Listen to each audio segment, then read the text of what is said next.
কেয়ারওয়েল hair transplantation ক্লিনিকে আজকে যাব। আমার সঙ্গে রয়েছে পিয়ারুল ভাই। পিয়ারুল ভাই মুর্শিদাবাদ জেলার বাসিন্দা। আজকে সরাসরি ওনার লাইভ অভিজ্ঞতা দেখে নেব কিভাবে একটা হেয়ার ট্রান্সপ্লান্টেশন প্রসেস করা হয়। তাহলে চলুন যাওয়া যাক কেয়ারওয়েলে। এই মুহূর্তে আমরা বহরমপুর বাস স্ট্যান্ড চত্বরে, এখান থেকে আমরা চলে যাব কেয়ারওয়েল হেয়ার ট্রান্সপ্লান্টেশন ক্লিনিকে।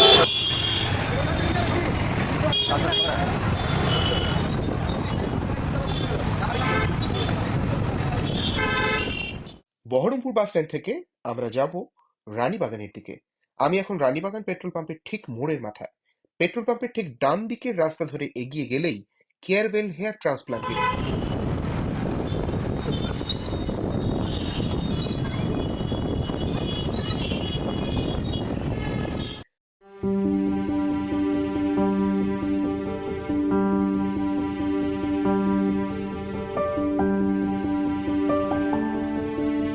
তাহলে পিয়ারুল ভাইকে সঙ্গে নিয়ে আমরা সরাসরি Carewell hair transplantation centre, Berhampore, Murshidabad.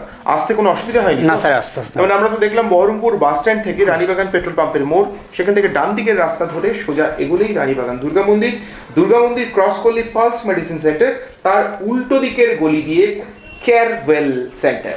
এবার পিয়ারুল, এই এত সেন্টার থাকতে কেয়ারওয়েল কেন?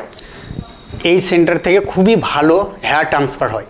আচ্ছা, আমি শুনেছি, আবার আমি গত 9 মাস ধরে ফলো করছি এই হেয়ার ট্রান্সফারকে। তা খুবই ভালো হয়। এনার ডাক্তারবাবু আরও যারা স্টাফ আছে ওরা খুবই ভালো ব্যবহার করে, খুবই যত্ন সহকারে ওরা হেয়ার ট্রান্সফার করে।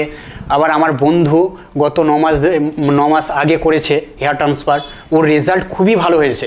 দিয়ে আমাকে বলেছিল, যে আমিও ফলো করলাম। দিয়ে আবার আমি দেখলামও এখানে আরও বন্ধুরা করছিল যে হেয়ার ট্রান্সফার, আমি দেখে দেখলাম খুবই ভালো হচ্ছে। তার জন্য আজকে আমি এসেছি হেয়ার ট্রান্সফার করার জন্য। মানে ডাক্তারবাবুরা এখানে খুব ভালো, কোনো অসুবিধা হয় না এখানে। আর আমি কলকাতা গিয়েছিলাম হেয়ার ট্রান্সফার করার জন্য। তা কলকাতায় গিয়ে আমি দেখলাম ওখানে রেটটা বেশি, বিশাল রেটটা বেশি।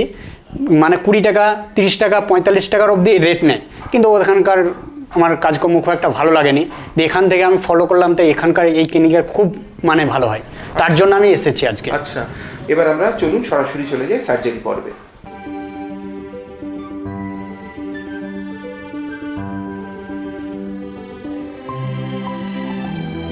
হেয়ার ট্রান্সপ্লান্টেশন শুরু হতে আর কিছুক্ষণ সময় বাকি। তার আগে কমপ্লিট হয়ে গেছে মার্কিংয়ে আপনারা দেখতেই পাচ্ছেন 3টে portion: high density, medium density and low density. এখানে হাই ডেন্সিটি বলতে বোঝায় এখানে ঘনত্ব, ডেন্সিটি হচ্ছে ঘনত্ব।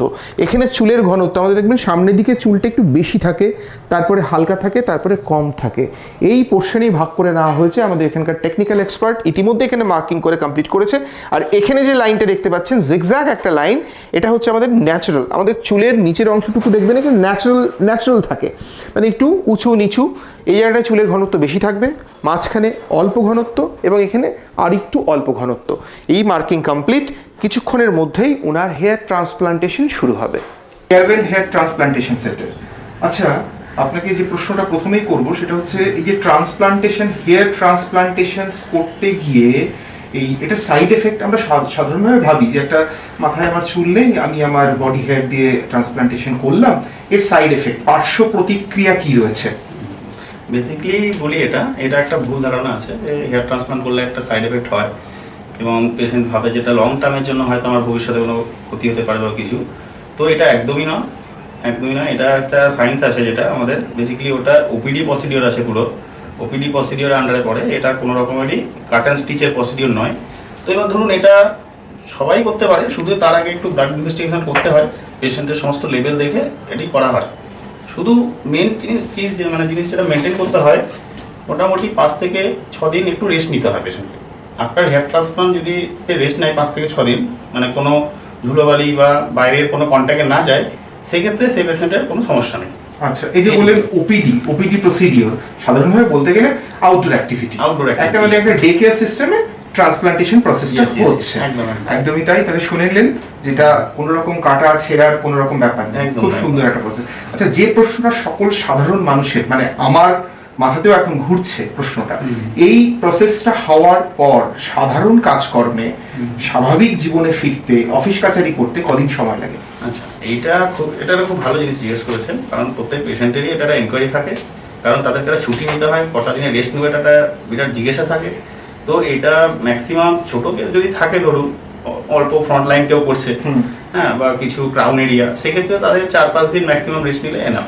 6 দিনের দিন বা 7 দিনের দিন সে জয়েন করে যায়, আচ্ছা, বা নিজের কাজের স্টার্ট করে দেবে। এবং যাদের বড় কেস হয়, বেসিক্যালি গ্রেড 7, সামনে থেকে পুরো একদম ক্রাউন এরিয়া অব্দি ফ্রন্টগুলো, সেই কেসগুলো একটু মানে 8 দিন 9 দিন রেস্ট নিয়ে 10 দিন থেকে স্টার্ট করা বেটার। আচ্ছা, তাহলে 10 দিনের দিন সে কাজ করা স্টার্ট করলে কোনো রকম প্রবলেম ফিল করতে পারবে না। আচ্ছা, আপনারা অ্যাডভাইস করছেন 10 দিন, কিন্তু একদম। মোটামুটি 4-5 দিন পর থেকে শুরু করা যায়। এটা কেস উপরে ডিপেন্ড করে বেসিক্যালি। আচ্ছা, যাদের একটু ছোট কেস হয় অল্প দিনের মধ্যেই হয়ে যায়, এটা ঠিক। আচ্ছা, যাদের একটু বড় হয় তাদেরকে 7 দিন 8 দিন এরকম রেস্ট নিলে কমপ্লিট হয়। মানে ডিপেন্ড অন দ্য পেশেন্ট, এটা পেশেন্ট টু পেশেন্ট ভ্যারি করে। তার গ্রাফট আর কি ইমপ্লান্ট করা হচ্ছে ওটার উপর ডিপেন্ড করে। এক্স্যাক্টলি। আর একটা প্রশ্ন, সেটা হচ্ছে এই যে ট্রান্সপ্লান্টেশন প্রসেস হচ্ছে, গ্রাফটিং হচ্ছে, টোটাল প্রসেসটা রয়েছে, এটা কতটা পেইনফুল? একদম একদম একদম ভালো জিনিস জিজ্ঞেস করেছেন। পেইনফুল বলতে এটা টোটালি পেনলেস একটা প্রসিডিউরে করা হয়, কারণ এটা পুরো ডক্টর আন্ডারে করা হয়। ওনারা অ্যানাস্থেসিয়া করেন পুরো পেশেন্টকে। বেসিক্যালি আমরা প্রথমে কি করি, ধরুন এই পেশেন্টের একটা ট্রান্সপ্লান্ট চলছে, টোটালি পেনলেস প্রসিডিউরেই হচ্ছে, কারণ আমাদের একটা পেনলেস চ্যালেঞ্জ থাকে যে পেশেন্টকে আমরা কোনো রকম পেন ফিল করতে দিই না। এই যে এরিয়াতে যখন ট্রান্সপ্লান্ট করছেন এখন টোটালি লোকাল অ্যানেস্থেসিয়া সাপোর্টে করা হচ্ছে, যাতে উনি কোনো রকমেরই পেনের ফিল না করতে পারে। আচ্ছা, আফটার ট্রান্সপ্লান্ট কি হয়, এই যে চলাকালীন আমরা মেডিকেশনের সাপোর্ট দিই পেশেন্টকে। আচ্ছা, উনাকে মেডিকেশনের সাপোর্ট দেওয়ার ফলে কি হচ্ছে, উনার ট্রান্সপ্লান্ট হয়ে যাওয়ার পরেও উনি কিন্তু কোনো রকমের ব্যথা বেদনা বুঝতে পারবে না। আচ্ছা, মানে এটাকে যদি আমি আরো সহজ সরল সাবলীল বাংলায় বলি, যেই অংশে ট্রান্সপ্লান্টেশন হচ্ছে সেটাকে অবশ করে নিয়ে একদম। এটা করা হয়, ফলে ব্যথার কোনো অনুভব নেই। তাহলে তো পেশেন্ট এখানে পুরো কনসিয়াস। একবার যদি আপনি জিজ্ঞাসা করেন যে ব্যথা ওর হচ্ছে কিনা, একটু আমরা যদি সরাসরি জেনে নিই। একটা মিনিট আমি একটু ডিস্টার্ব করবো। পিয়ারুল, তুমি ভালো আছো এখন? হ্যাঁ স্যার, ভালো আছি। একদম ভালো। কোনো ব্যথা হচ্ছে তোমার? না স্যার। কোনো পেন নেই? আচ্ছা, বুঝতে পেরেছেন। মানে বেসিক্যালি আমাদের এই জিনিসটা খুব ভালো মতন ভাবে দেখা হয়, যাতে কোনো পেশেন্টের পেনের একটু রকমের ফিল না করে। ইনকেস কি হয়, অনেকে বাড়ি গিয়েও বলে যে আমার ব্যথা ট্যাথা, এইগুলো আমরা একদমই চেষ্টা করি পেশেন্টকে না ফিল করানো। আচ্ছা, কারণ এখন এটা ডে কেয়ার প্রসিডিওর, পুরো দিনের দিন করে পেশেন্ট বাড়ি যায়, তো সে যেন পুরো মনে হয় যে আমি কিছু করিনি, নর্মালি যেমনি ছিলাম তেমনি আছি। আচ্ছা, হ্যাঁ, কিন্তু তাও ওই 2-3 দিন বা 4 দিন একটা রেস্টে থাকতে হয় patient। অসংখ্য ধন্যবাদ আপনাকে এই ইনফরমেশন গুলো শেয়ার করার জন্য। তাহলে দেখে নিই, বহরমপুর হেয়ার ট্রান্সপ্লান্টেশন সেন্টারে একদম শেষ মুহূর্তে আমরা পিয়ারুলকে নিয়ে হাজির। সারাদিন তো সার্জারির হেয়ার ট্রান্সপ্লান্টেশন হলো, কোনো ব্যথা অনুভব কিছু না করেছো? স্যার, আমার কোনো ব্যথা অনুভব হয়নি। ডক্টর বাবু অত্যন্ত দক্ষতার মানে ইয়ে করে আমার হেয়ার ট্রান্সফার করেছে, একদম ব্যথা হয়নি। তুমি তো সেই সকালে এসেছিলে, সারাদিনের একটা কাজ হলো, এখন তো তুমি একদম রেডি হয়ে বাড়ি যাবে, হ্যাঁ স্যার। ট্রেন ধরে তো বাড়ি যাবে, তাই তো? আচ্ছা, এই যে টোটাল প্রসেসটা হলো, আগামী ভবিষ্যতে বা আগামী দিনে যদি কেউ এই হেয়ার ট্রান্সপ্লান্টেশন করাতে চায়, তাদের উদ্দেশ্যে তুমি কি বলবে? আমি বলবো বহরমপুরে চলে আসুন কেয়ার ওয়েল হেয়ার ট্রান্সফারের ইয়েতে, একদম অত্যন্ত দক্ষতার সাথে আপনাদের করবে।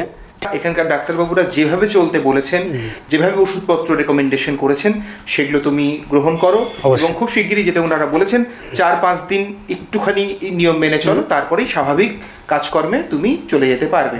তাহলে শুনেই নিলেন পিয়ারুলের কাছ থেকে, আজকে একটা ডে কেয়ার পদ্ধতির মাধ্যমে ওর হেয়ার ট্রান্সপ্লান্টেশন খুব সাকসেসফুলি করেছে, এবং পিয়ারুলকে অসংখ্য ধন্যবাদ আমাদের কেয়ার ওয়েলকে সিলেক্ট করার জন্য। ভালো থেকো, সুস্থ থেকো, আর সকলকে জানাই কেয়ার ওয়েলের পক্ষ থেকে অনেক শুভেচ্ছা।